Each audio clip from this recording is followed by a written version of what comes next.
Hello guys, Colonel Ninny here. Stay tight. Hold the heading. He's done. This was just typical of the action we encountered during the latest TAW campaign, TAW 20. The Allies had won the first two maps, and the third map came to a draw.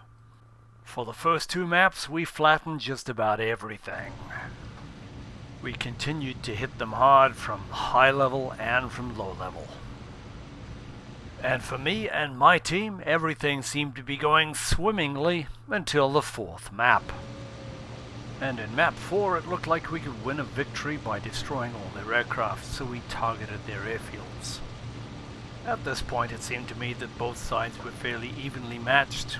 We were sometimes outnumbered, they were sometimes outnumbered. It looked pretty fair. In the game, play balance is very important. It isn't much fun when one side wipes the floor with the other one, even if it might be historically correct.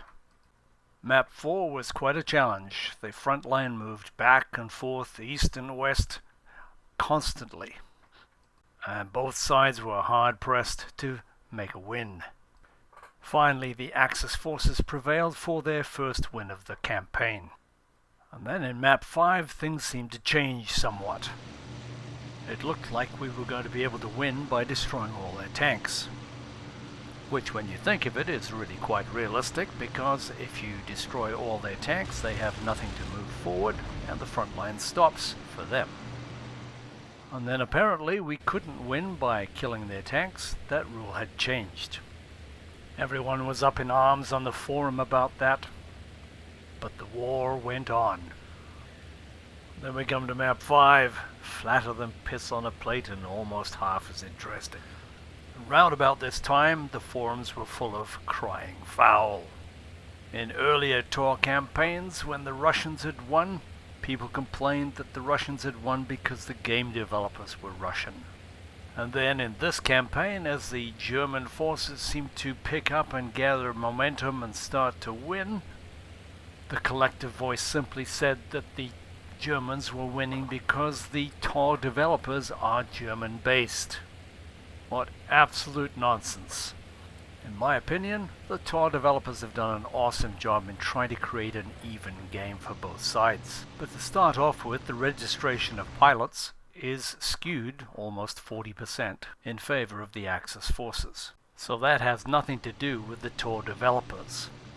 And in-game they have created several methods to try to even out the gameplay when the sides are not evenly balanced. Restricting access to forward airfields. Limiting the number of players on the bigger side. And crediting the smaller side with less pilot deaths as a percentage of the total groups.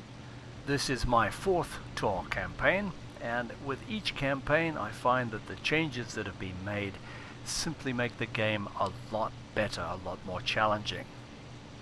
Even though I'm playing on the Russian team this time around, I like to be non-partisan in my thinking and just hope that the play balance is good for both sides, so it's as big a challenge for one as the other. So cut them some slack. Be patient. Just enjoy playing whether you're winning or losing. It's a challenge either way. When I logged into map 6 and found that I was outnumbered 13-1, I thought, good, finally we're even. I blew the shit out of one of their airfields, got some flak damage, but otherwise got home without a scratch, right under their noses. But the laws of probability were against me, and inevitably I got shot down. Damn, you just gotta love this PE2, man. What a machine. But what I will say about the German team is that they are exactly that, a team. Here we have two separate squadrons flying together. It seems to me that we quite often we're flying up against organized squadrons, not just groups of individuals. And the combined skill and coordination of these groups makes it very difficult for the opposition, who operates singly for the most part, to prevail. So when we did get our groups together and act as one strong arm, we were very successful, but we didn't do it often enough. After a full 6 days of real-time play, Mach 7 came to an end with an Axis victory. At this point, it was obvious that the Russians were not going to win the campaign, and I think most people seemed to lose heart. Consequently, there was only 2 days of real-time gameplay before the German forces swept to victory to win the campaign. In fact, it seemed there was hardly a shot fired, the Axis forces hardly losing anyone. My contribution was 280 sorties, of which I died 26 times. 4 of those deaths on the last map. Statistically, when we look at the top players, we do see that it is somewhat skewed. Of the 25 positions available, only 9 of them are held by Russian players. There are probably several factors that result in this skewing, but I'll let you make your own conclusions based on the TAW developers' statistics. The most obvious thing is to see that we have 24% more German pilots than Russian, and this is reflected in the number of hours that they fly more than we do, so another 4,000 hours.